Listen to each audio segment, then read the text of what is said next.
first half.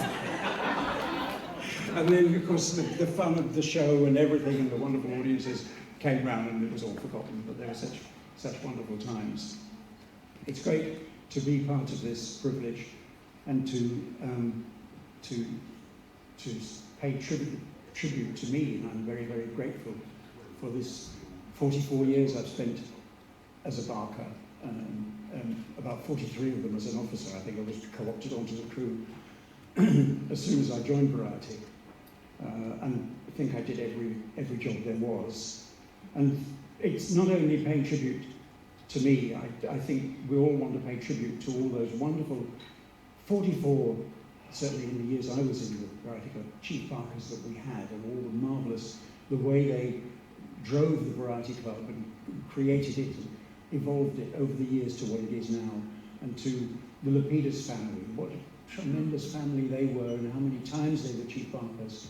And Glenn Day, my old friend who was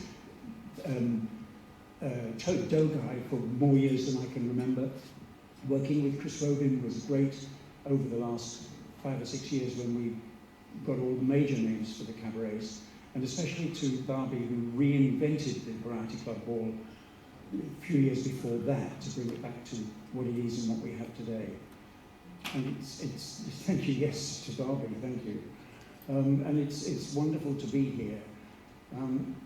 When I said I don't know whether I'm happier than I'm proud, or proud to be so happy, here's the thing.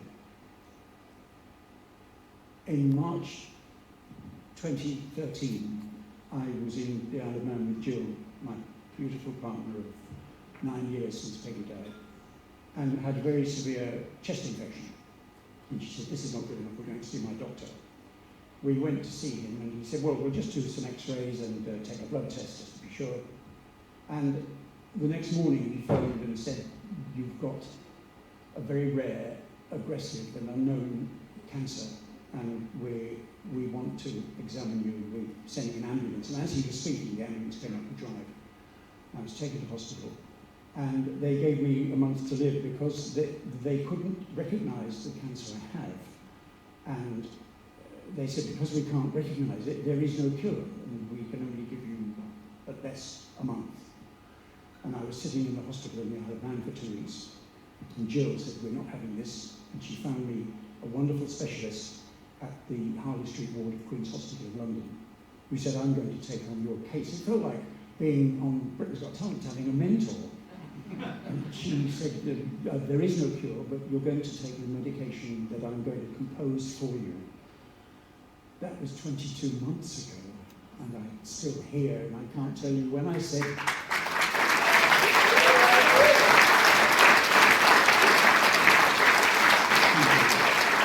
I wanted to be happier that I'm proud, which I am, or prouder than I am to be happy. It's the same thing. I just want to thank you all for welcoming me back. I've loved being back. I've wanted to be back so much and want to come back again. Unfortunately, 4 weeks ago, the cancer came back and I have to go. I already had bone marrow biopsy in London last week. And tomorrow, Monday, we go back and I have the results of the bone marrow biopsy on Tuesday, when my specialist will decide which way forward we go with the treatment. The incredible thing is that all through the illness, I felt great. I feel good, I say it all the time. And one of my specialists said, he said, do you know, he said, that if you, he said, your heart is working perfectly, your liver, your kidneys, everything about you is working perfectly. If you didn't have cancer, there would be nothing wrong with you.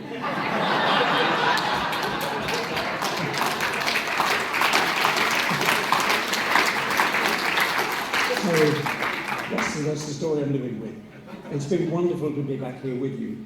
Just before I go, if you've been paying tribute to me tonight, I'm heartily grateful, and I think it's wonderful. But I think there's also one other person that we should all pay tribute to, who's been your chief barker for the last 2 years and done the most wonderful, wonderful job, bringing inventiveness, courage, great ideas, fundraising, bringing this club right back to where it should be. And I want to say thank you to Sandra.